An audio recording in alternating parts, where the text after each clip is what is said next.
en Colombia por fin una realidad? Es nuestro tema en Cuadriga esta semana. Bienvenidos. La paz imposible parece algo más cercana. El gobierno colombiano y la guerrilla de las FARC han acordado un alto el fuego bilateral y definitivo. El acuerdo fue anunciado por la portavoz del equipo de paz del gobierno colombiano y un representante de las FARC. Se trata de momentos históricos porque ponen fin a más de 50 años de conflicto armado, el más largo en América Latina, que ha dejado un saldo de más de 220.000 muertos y millones de desplazados. Este pacto marca una hoja de ruta para el cese definitivo de las hostilidades, pero quedan abiertas cuestiones como el plan de reinserción de los guerrilleros y la reparación de las víctimas. La firma del Tratado de Paz, que pondrá punto final a medio siglo de conflicto armado, se espera para el próximo 20 de julio. ¿Estamos ante un compromiso que despeja realmente el camino hacia la reconciliación en Colombia? Se lo voy a preguntar a mis invitados, tres ilustres invitados que tengo ahora el gusto de presentarles. Elena Urán Videgain. Elena es víctima del conflicto armado en el que su padre, el magistrado Carlos Horacio Urán, fue asesinado por el ejército colombiano en la retoma del Palacio de Justicia. Optó por el exilio y vive en Berlín desde hace 4 años. Forma parte del colectivo Creando Memoria, un grupo de víctimas y exiliados de Colombia. Elena dice: silenciar la guerra entre dos de los actores es un paso muy importante, pero aún hay otros grupos en armas y heridas de víctimas que curar. Rodrigo Zuleta es colombiano y comenzó su carrera periodística en la prensa. Se doctoró por la Universidad de Bochum y trabaja desde hace casi 20 años para la agencia de noticias EFE como corresponsal en Alemania. Rodrigo dice que este acuerdo es un gran paso, pero la prioridad es que ninguna de las dos partes dé argumentos a los enemigos de la paz. Y Sally Palomino es periodista colombiana, experimentada en cubrir derechos humanos y justicia. Actualmente es miembro del equipo del diario El País de España en su delegación en Bogotá. Sally dice: antes que una firma, se trata de una primera posibilidad real de alcanzar la reconciliación con los colombianos. Con esta firma parece asomarse una nueva Colombia. Bienvenidos a los tres, gracias por estar aquí. Sally, yo sé que tú estás aquí porque quieres, pero en el fondo te gustaría estar en Colombia después de lo ocurrido, escribiendo un artículo tras otro. Casi 4 años de negociaciones. ¿Por qué se ha tardado tanto y no sorprende el momento en el que ha llegado? Sí, bueno, la verdad es que este era uno de los puntos que más esperaba y tal vez por eso el más complicado y el más difícil y el que más tardó. Creo que el paso definitivo y previo a la firma definitiva de la paz es silenciar los fusiles después de más de 5 décadas de conflicto, es creer y es también que los colombianos sepan que se está abriendo un camino en el que su voz va a ser muy importante, porque nada de lo que se ha acordado en estos 4 años de proceso será o podrá ser implementado si los colombianos no le dicen sí a la paz. Esa implementación va a ser muy difícil, de esa vamos a hablar durante el programa. Santos ya se aventuró a anunciar una fecha, el 23 de marzo, no se pudo cumplir, ahora ha anunciado el 20 de julio como posible fecha en que se firme ese acuerdo de paz. Decimos que esto es una antesala de ese acuerdo de paz. ¿No es un poco arriesgado hablar de fechas nuevamente, de proclamar el 20 de julio? ¿Cuán creíble es esa fecha? Bueno, lo que pasa es que la gente está muy expectante de qué es lo que va a pasar. Ya vimos que haber dado una fecha, bueno, fue un poco problemático porque había temas todavía por resolver, pero creo que ya lo que pasó ayer, o bueno, lo que pasa hoy, el anuncio es muy importante y nos acerca al acuerdo final, o sea que... Bueno. Y ese anuncio llega porque realmente los colombianos están cansados de la violencia. Estamos escuchándolo, son 5 décadas, el conflicto más largo de América Latina, el conflicto armado. Ya hemos hablado de algunas cifras que son atroces, como desplazados tantos como por ejemplo en la guerra de Siria. ¿Es esta la razón fundamental por la que se han decidido a la dejación de las armas, las FARC? Antes hablabas de que habían sido 4 años de negociaciones. Yo quisiera matizar, sí. En realidad han sido por lo menos 3 décadas de negociaciones, porque hubo también otros procesos de paz con las FARC que lamentablemente terminaron fracasando por diversos motivos. Y bueno, el último proceso fue el proceso durante el gobierno Pastrana, el último proceso anterior de este que fracasó y que prácticamente después... El fracaso del proceso de paz del Caguán durante la presidencia de Pastrana llevó a la elección de Uribe una guerra sin cuartel con apoyo de gran parte de la opinión pública. Y hay una cosa que no se puede olvidar, el ministro de Defensa de Uribe en ese momento era Juan Manuel Santos. En esa medida yo creo que, y eso es un detalle muy interesante, porque en este momento quien está haciendo la paz con las FARC es aquel que hizo la guerra con ellas en los momentos más álgidos de la guerra, y eso le da ante los enemigos de la paz del lado del establecimiento y la derecha, le da cierta autoridad moral para las negociaciones. Y yo creo, en el pasado hubo un proceso de paz que fue exitoso con el M-19 a finales de los años 90, y en ese momento también había un elemento, y era que el M-19 en ese momento estaba prácticamente derrotado militarmente después de un proceso de paz que había fracasado trágicamente, había vuelto a la guerra y estaba al borde de una derrota militar definitiva. Y después fue posible el proceso de paz, pero también hay que decirlo, fue posible gracias a que en el momento que el M-19 decidió negociar con absoluta seriedad y incluso superando motivos que le hubieran dado todas las razones del mundo para volver a la guerra.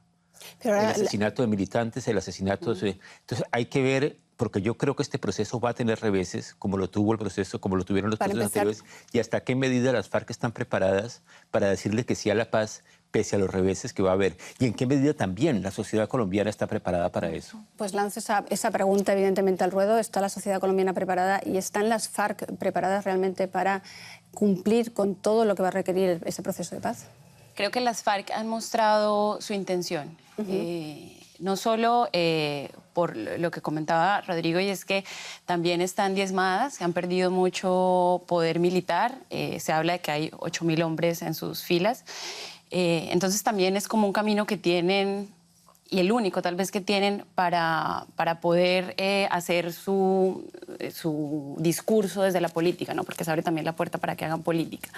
En cuanto a la sociedad, creo que los colombianos necesitamos la paz, pero también hay una sensación en el país de dudas frente a la impunidad, frente a la reparación, varios cuestionamientos que han sido impulsados desde la oposición y desde quienes creen que este proceso le ha dado mucho a las FARC, ha cedido mucho a favor de ellos.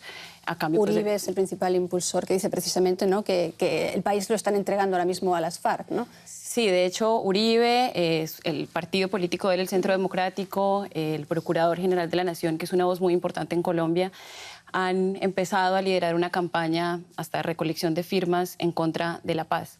Lo que ellos quieren es tener suficiente respaldo para más adelante demandar ante instancias internacionales el proceso, que es algo que llama mucho la atención que un país o que personas de un país que han vivido tanta guerra y que han visto tantos muertos, tantos desplazados, estén en contra del proceso, pero está pasando y eso ha hecho que la sociedad esté un poco dividida. De hecho, me ha llamado la atención que hay un trending topic que precisamente fue lanzado, entre otros, por Timoshenko, el líder de las FARC, que decía el último día de la guerra, ¿no? Y acto seguido Uribe y demás sacaron el último día del Estado de Derecho, ¿no? Con lo cual ya se ve claramente reflejado esa polarización que vive Colombia enfrentando este proceso de paz. Y sin embargo, ¿realmente podemos hablar del último día de la guerra? ¿Este proceso ya es irreversible? Pues hablar del último día de la guerra... Es lo que queremos todos probablemente, o la mayoría, pero... es un cese bilateral con las FARC, pero tenemos que recordar que no solamente son las FARC y el gobierno los que han atacado a la población y que nos han llevado a una guerra de estas envergaduras, sino que también hay otros actores. Hay que ver qué pasa con el ELN, y hay que controlar a los paramilitares, que son una amenaza muy grande. Y bueno, y está claro que si a los desmovilizados de las FARC realmente las garantías no están, bueno, ahora las anunciaron, vamos a ver cómo se implementa esto, pero si no están, eso va a ser un desastre al final. Y lo mismo para los defensores de derechos humanos, bueno, periodistas, sindicalistas. Y activistas. Esos son puntos claves indispensables para poder realmente pensar en que vamos a tener un fin de un conflicto. Sin eso es simplemente un acuerdo con unas buenas intenciones, pero de ahí no vamos a pasar. Y hay un paso fundamental que no se ha dado todavía, que es la dejación de armas. Pero esa dejación de armas solo se va a dar en el momento en que las FARC tenga confianza de que tiene garantías para su seguridad. Y eso es lo más importante en este momento. Ahora vemos enseguida los puntos del conflicto, pero veamos cómo medio siglo de guerra ha desangrado a este país, el conflicto más longevo de América, ya lo decíamos, y por qué hay tantas ganas de que el proceso de paz se corone de manera exitosa pese a todas esas dificultades. Vean. Es el fin de un conflicto que empezó en 1964 y del que nadie se ha proclamado vencedor. 220.000 colombianos han muerto, 6 millones se han visto desplazados. Los guerrilleros de las FARC se enfrentaron al gobierno y a sus enemigos de la derecha paramilitar. Los combates dejaron un rastro de minas, secuestros, áreas despobladas y a miles de civiles desaparecidos. El presidente colombiano, Juan Manuel Santos, combatió a los guerrilleros cuando era ministro de Defensa en el Ejecutivo de Álvaro Uribe. Pero como presidente prefirió negociar con apoyo internacional. Más de 3 años duraron las complicadas negociaciones entre la guerrilla y el gobierno colombiano en Cuba para lograr el abandono de las armas de las FARC y una amplia reforma agraria, electoral y de la justicia. El segundo grupo guerrillero del país, el ELN, también quiere negociar. Simbólico fue el acto de septiembre de 2015 en el que el presidente Juan Manuel Santos y el líder guerrillero se estrecharon la mano en La Habana ante un complacido Raúl Castro. Y ahora, tras 3 años de negociaciones, llega a Colombia lo que muchos anhelan, el principio del fin de 50 años de guerra civil.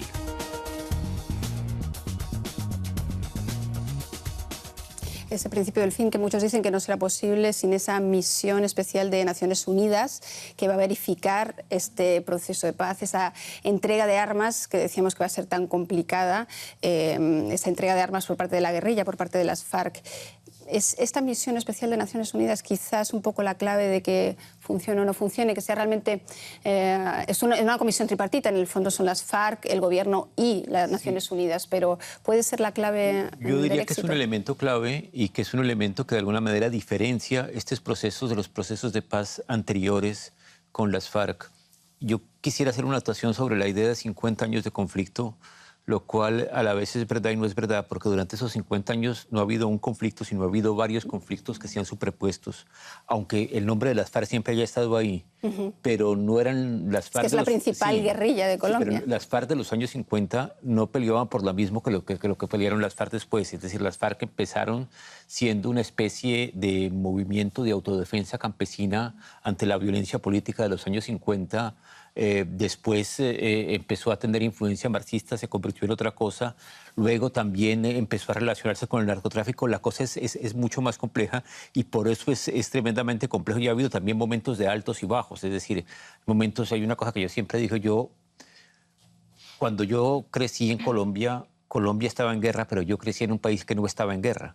A ver, porque uno no sentía la guerra, es decir, uno no sentía la guerra en las ciudades durante mucho tiempo. Ellas dos que son más jóvenes, quizás, o no, bueno, no de quizás, con seguridad tienen otra experiencia.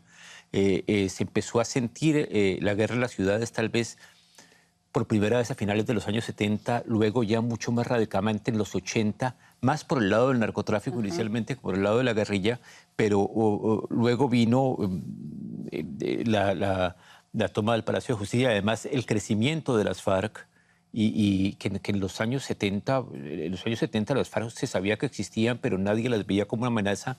Y yo creo que si se busca periódicos de los años 70 no encontramos el nombre de las FARC, encontramos el ELN, la M-19. Pero estas negociaciones ahora mismo son con las FARC, que sí, que es la guerrilla más grande y la que más daño ha hecho. Pero lo de los varios conflictos es importante también lo que decía Elena acerca de la existencia del ELN. Suponiendo que la cúpula de las FARC haga la paz, sin embargo, los gérmenes del conflicto seguirán ahí si no se solucionan y esos pueden terminar engordando otras guerrillas y otros movimientos. Es una de las grandes incógnitas, ¿no? ¿En qué medida este proceso de paz puede ser fructífero y exitoso si no incluye a los demás grupos armados, ¿no? Claro, pero los mismos líderes del ELN, por ejemplo, han dicho que esperan que el proceso con las FARC de resultar exitoso sea una luz o una guía para lo que pueda pasar con ellos. Yo creo que es el modelo y que sí es un paso muy importante justamente para que se empiecen a desarticular otras guerrillas, otros grupos insurgentes que no han permitido que Colombia esté en paz. O sea, que se podrá ser el próximo paso. De todas maneras, una de las razones que los críticos lanzan para decir que esto no va a funcionar, dicen que no hay un inventario de armas, ¿no?, por parte de las FARC, que es muy difícil desmovilizar y desarmar a las FARC si no se sabe ni siquiera cuántas armas hay en su posesión. ¿Es esto realmente tan importante? Sí, claro, esas son unas de las tantas dudas que manifiesta la oposición y que todos los colombianos esperamos también que se aclare, y que es lo que se va a aclarar durante estos días, y es cuántas armas, a quién se les va a entregar, qué van a recibir, cuáles son los puntos de concentración en donde van a permanecer los miembros de las FARC mientras se hace esta desmovilización. Creo que son todas estas dudas que, si no se tienen las respuestas muy claras, la población civil va a tener muchas dudas, y por eso es tan difícil, o parece ser tan difícil, que los colombianos puedan votar por un sí a los acuerdos, pues cuando se firme el acuerdo definitivo. Esas zonas de reubicación temporal que mencionabas, que parece que se han puesto de acuerdo en que sean entre 25 y 30, ¿cómo hemos de imaginarnos que va a funcionar esto? ¿La ONU va a estar ahí supervisando que llegan guerrilleros, entregan sus armas, cuando sabemos que esas zonas hay criminalidad campante, narcotráfico? Es decir, que parece que va a ser como pisar en un campo de minas, ¿no? Sí, todo eso está por establecerse. Creo que hace parte como de este punto y de lo que se cierra con este punto. Hay muchas dudas frente a cómo se va a financiar, por ejemplo, la guerrilla que va a permanecer en estas zonas, de qué va a vivir, porque pues para nadie es un secreto que las FARC viven de minería ilegal, de narcotráfico, y pues son las grandes dudas de cómo van a vivir, qué va a pasar con la población civil que vive en estos territorios. Creo que es el punto más importante, y de salir bien podríamos ya cantar victoria y decir que estamos definitivamente del otro lado. Y la justicia, otro gran tema, esa justicia transicional, esa justicia que los críticos nuevamente temen que sea una justicia paralela, una justicia injusta hacia las víctimas, y sin embargo me parece que es necesaria esa justicia transicional precisamente en un momento de excepción histórica, ¿no? ¿Cómo lo ves tú, que has vivido tan de cerca la acción de la justicia en tu país? A ver, yo pienso que es imposible que se haga justicia en todos los tantísimos casos de violación de derechos humanos que se han dado a lo largo de este conflicto. Lo de 5 a 8 años para una persona que cuente la verdad sin saber cómo se mide la verdad, porque hasta dónde hay verdad y hasta dónde no, también es algo que queda un poco en el aire, por lo menos para mí. Pero 5 a 8 años para una persona que confiese y que ha cometido atrocidades espantosas, no sé, no... Es difícil, pero creo que las víctimas están incluso dispuestos a tragarse eso con tal de que no se repita más. El tema es si realmente esto va a parar, porque la impunidad es una sensación de soledad, de desamparo, de impotencia, que creo que solo se logra de una u otra manera superar cuando los responsables reconocen lo que hicieron, cuentan realmente toda la verdad. Yo creo que eso para las víctimas es mucho más reparador que meter a alguien en la cárcel, de todas formas, porque de la cárcel no va a salir nadie mejor, eso está claro. Muy interesante eso que dices. Además, las condiciones de las cárceles en Colombia son de lo peor. Entonces, por lo menos yo hablo de mi caso. A mí no me sirve de nada que quien asesinó a mi papá termine en la cárcel, pero sí tiene que haber un tipo de castigo, eso sí. Y si no me equivoco, lo que siempre habéis pedido también es que se haga sencillamente memoria histórica, que por fin se sepa realmente o se reconozca quién mató a tu papá. Quién mató, y que se redignifique también. Yo creo que hay una cosa importante, que es que también es importante que la sociedad asuma su responsabilidad. Por ejemplo, en el caso concreto de Carlos Urán, es una cosa, el día que lo asesinaron, ese día lo sabíamos, yo creo que todos. No exactamente cómo había muerto, pero sabíamos que la responsabilidad era del ejército. Nadie dijo nada, por lo menos durante 10 o 20 años. la cosa se ocultó y todo el mundo prefirió guardar silencio. Sí, fue un pacto de silencio. Fue un pacto de silencio. Y esto es una cosa que hay que decirlo, y hay muchos otros casos similares. Digo esto porque está...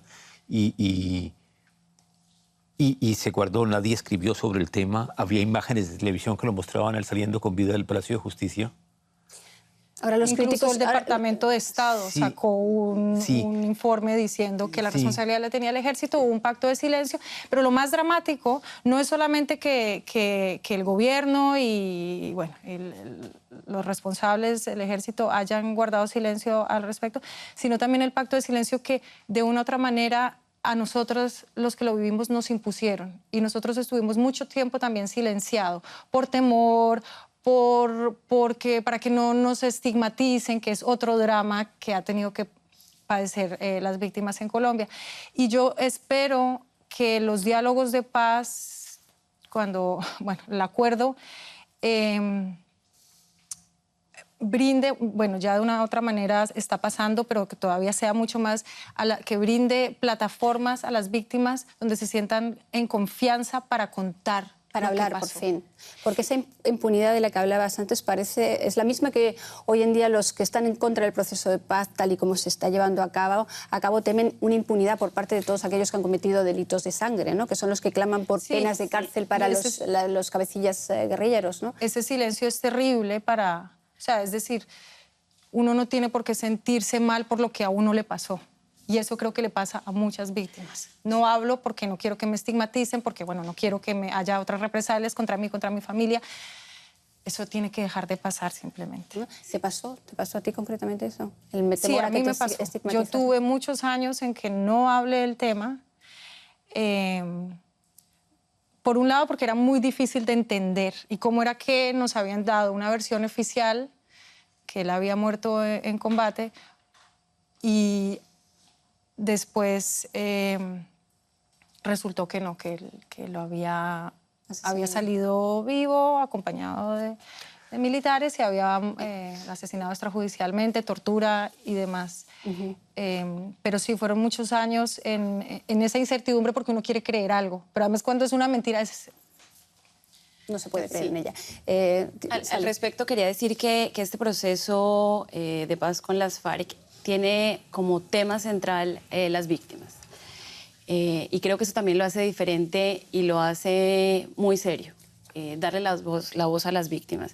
En Cuba han estado comisiones de víctimas, no solamente de las FARC, también de paramilitares, también del mismo Estado, y creo que esto le da peso y que esto le da un poco de tranquilidad a quienes han sufrido la guerra en carne propia, de decir, se está haciendo algo, se creó una comisión de la verdad con la que se espera dar claridad a todos los hechos que ocurrieron durante estos años. Entonces creo que el punto de las víctimas, en este caso en particular y en este proceso en particular, da mucha tranquilidad y mucha esperanza. Ya lo comentabas antes, ¿qué tipo de reparación esperáis las víctimas en todo este proceso? Bueno, lo dije antes, creo que lo más importante es la verdad. Y es lo más difícil también.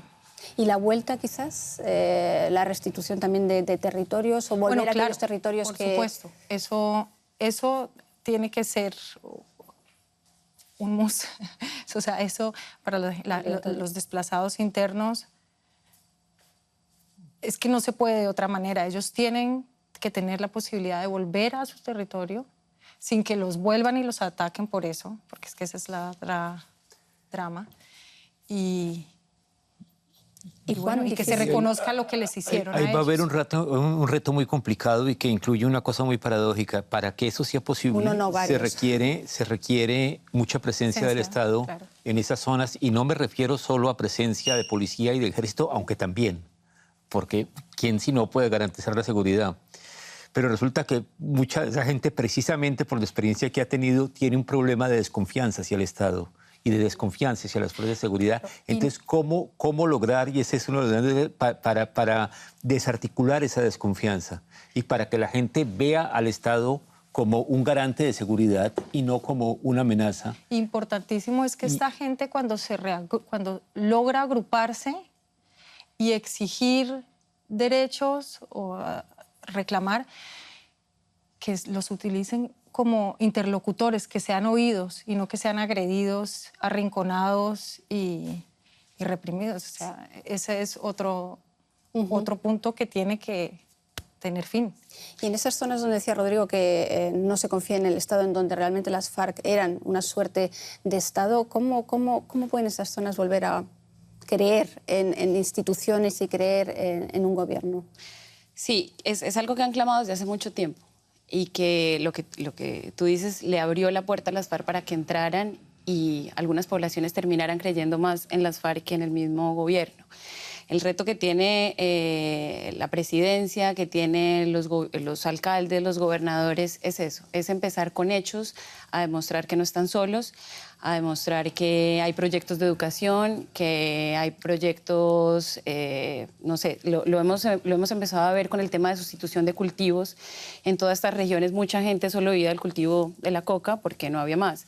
Dentro del proceso y dentro de las cosas que se han firmado ha estado el tema de la restitución y en esto ya algunas poblaciones han empezado a ver acompañamiento del Estado para cambiar, para programas nuevos, para programas económicos que les permitan sobrevivir con otro tipo de ingresos.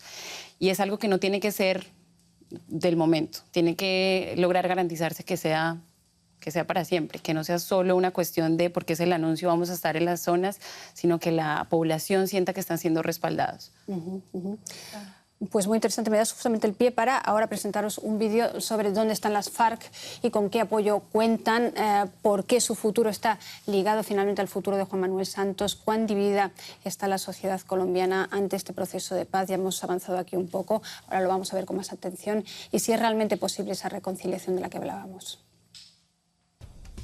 La mayoría de los colombianos se mostró favorable a las negociaciones, aunque durante este tiempo también hubo manifestaciones contra el presidente Juan Manuel Santos al grito de traidor, temiendo que se conceda impunidad a los guerrilleros. Las atrocidades de la guerrilla están muy frescas en la memoria. Las FARC perdieron hace tiempo su credibilidad como movimiento revolucionario. En su fundación exigían la reforma agraria y una distribución justa de la riqueza. Desde mediados de los 90 se financian con secuestros y el tráfico de drogas, adoptando la estructura de una narcoguerrilla. Colombia, Estados Unidos y la Unión Europea la consideran una organización terrorista. Decenas de rehenes fueron secuestrados, también turistas. Con suerte eran liberados por altas sumas de dinero. Una de sus rehenes más significativas fue la candidata presidencial Ingrid Betancourt, que pasó 7 años retenida en la selva. Ahora parece que finalmente va a llegar la paz a Colombia y la cuestión es si un país tan profundamente dividido puede reconciliarse. Y si los millones de desplazados, las víctimas y los guerrilleros serán capaces de convivir en una Colombia distinta. Parece un reto imposible. Te lo comentaba antes del programa, que hemos visto en el vídeo a Ingrid Betancourt y esta mañana escuchaba las palabras de Clara Rojas, que estuvo, creo que 6 años, ¿no?, en cautiverio de las FARC, que decía que había que abrir un espacio en nuestros corazones para creer que la paz es posible. Y sin embargo escuchamos a tantos colombianos también que piden eso, penas de cárcel para todos aquellos que hayan cometido delitos de sangre, lo cual también de alguna manera es visto desde fuera comprensible. Escuchando esas dos versiones de una misma realidad, realmente la pregunta que hacíamos al principio, ¿realmente Colombia está preparada o está todavía muy dividida para afrontar ese proceso de paz? O sea, ¿cómo ves tú la convivencia al final entre víctimas y victimarios, cuando también es tan difícil de establecer esa frontera en Colombia? Bueno, creo que hemos sido testigos hasta el momento que las víctimas están más dispuestas a abrirse y buscar simplemente que esto no se repita. Y para eso creo que la mayoría está dispuesta a perdonar. Bueno, pienso. Porque es que si no es seguir en esta guerra eterna, y yo pienso que los que han vivido eso no lo quieren, definitivamente. Es lo que decía al principio, ¿no? El cansancio ya por parte de las FARC y sobre todo por parte de la sociedad colombiana de la violencia es no, pues, inconmensurable, ¿no? Sí, sí, imaginarse otros 50 años de esto que ya conocemos, creo que, bueno, sería una cabeza enferma querer eso para sus hijos y sus nietos.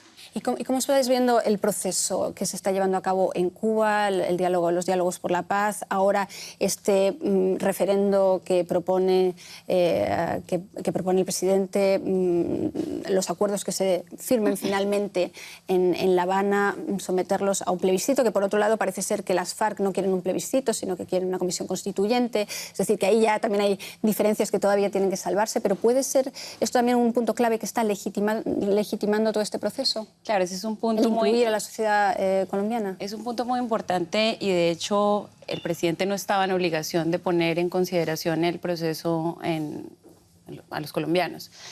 Pero al anunciar hace algunos años, cuando empezó, que al final todo se iba a refrendar, asumió un compromiso que ahora debe cumplir y que ahora es el reto que él y su equipo tienen para explicar y para hacerlo suficientemente claros para que los colombianos entiendan qué significa esto. El plebiscito, que no tiene fecha aún porque está siendo revisado por la Corte Constitucional, que debe decir si cumple o no con los requisitos necesarios, espera plantear una única pregunta con un sí y un no. El texto de la pregunta se conocerá una vez se firmen los acuerdos. Y para que gane el proceso se esperan 4 millones de votos, un poco más de 4 millones de votos, que es el 13% del censo electoral.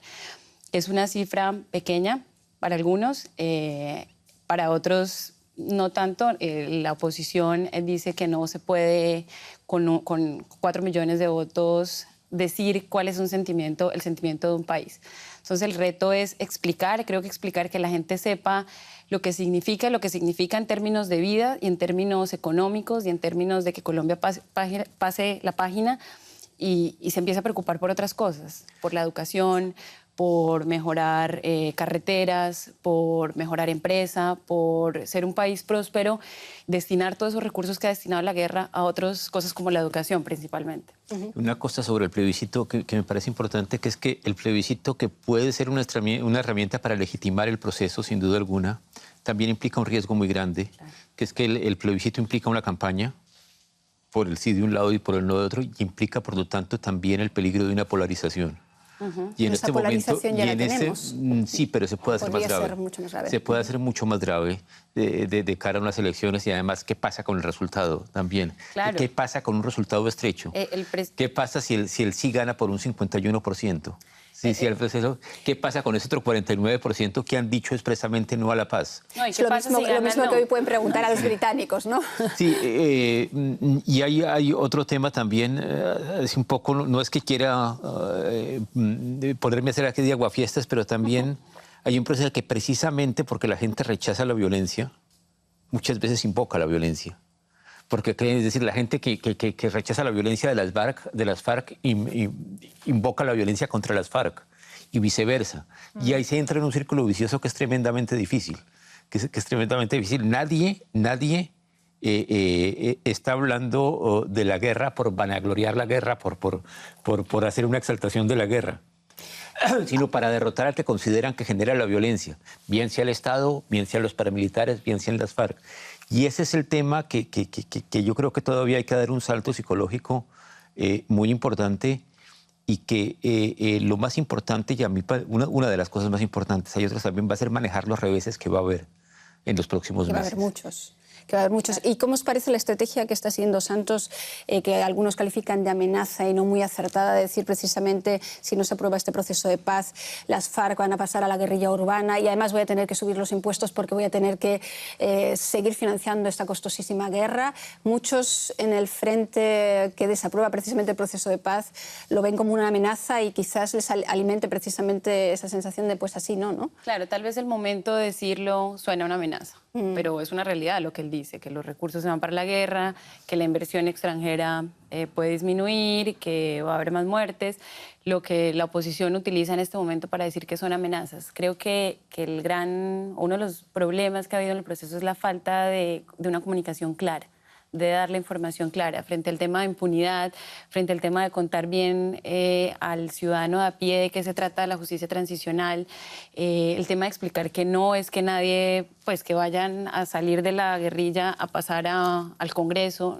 Que creo que ha faltado claridad. Pero ¿no crees que a veces, precisamente para llevar a cabo negociaciones con éxito, hace falta un cierto hermetismo? Porque vemos que realmente el impulso definitivo ha llegado en estos últimos meses, en donde las negociaciones se han caracterizado precisamente por ese hermetismo. Claro, pero en este caso creo que es importante que los colombianos sepan de qué se trata todo, porque ellos van a votar y tienen que saber a qué van a decidir con su sí o con su no.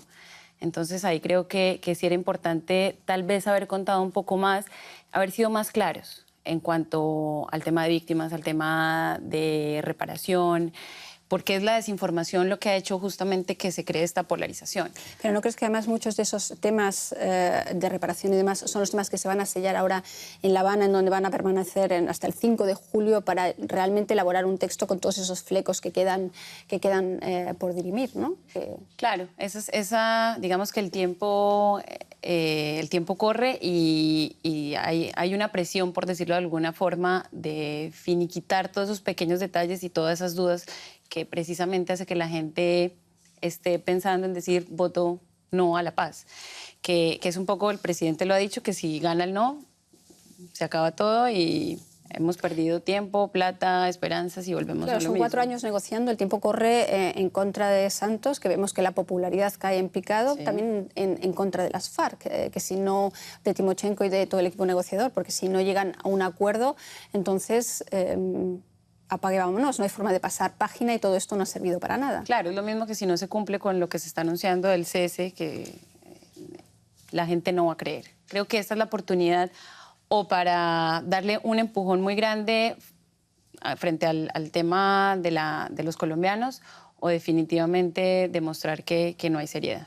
¿Y cuáles son los retos post-conflicto más inmediatos que veis ahora? No digo, hemos hablado de manera muy general, pero para las próximas semanas, ¿qué retos son los más inmediatos y los más complicados? Tú me comentabas antes del programa 1. El tema de las regiones es muy importante, digamos, una vez se firme el proceso, es muy importante el tema de las regiones, en las regiones donde las FARC tenía el dominio absoluto o el casi absoluto.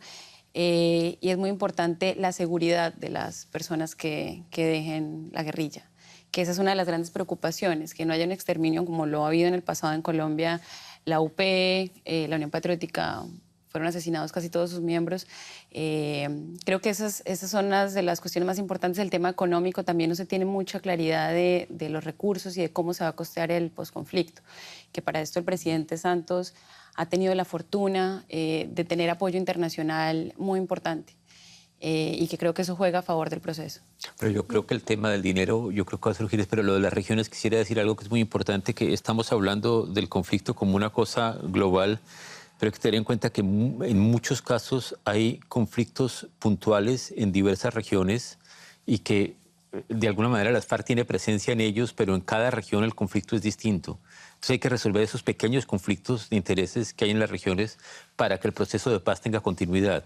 Es decir, no basta con que la cúpula de las FARC acepte la paz, sino hay que buscar que esos conflictos que hay en una u otra región del país, ahorita no tengo, pero una época en Semana, no sé si estabas en esa época, cuando hicieron el mapa de la violencia, en donde explicaban cuáles eran los factores de violencia en cada lugar. Claro, y las necesidades son diferentes. Y las necesidades son diferentes y el proceso tiene que ser diferente y no se puede darle una explicación completamente global al problema. Ahí está, se supone, esa misión de Naciones Unidas, esa comisión tripartita que tendrá que evaluar eso regionalmente, lo cual se perfila como muy complicado, pero quiero volver al tema de la justicia transicional, porque decíais, tiene evidentemente un papel clave en todo este conflicto, y uno de los graves problemas que ha presentado siempre las FARC es cómo garantizar la seguridad de todos los guerrilleros y cómo garantizar su reinserción en la vida civil, cómo convertir a una guerrilla de repente en un movimiento político.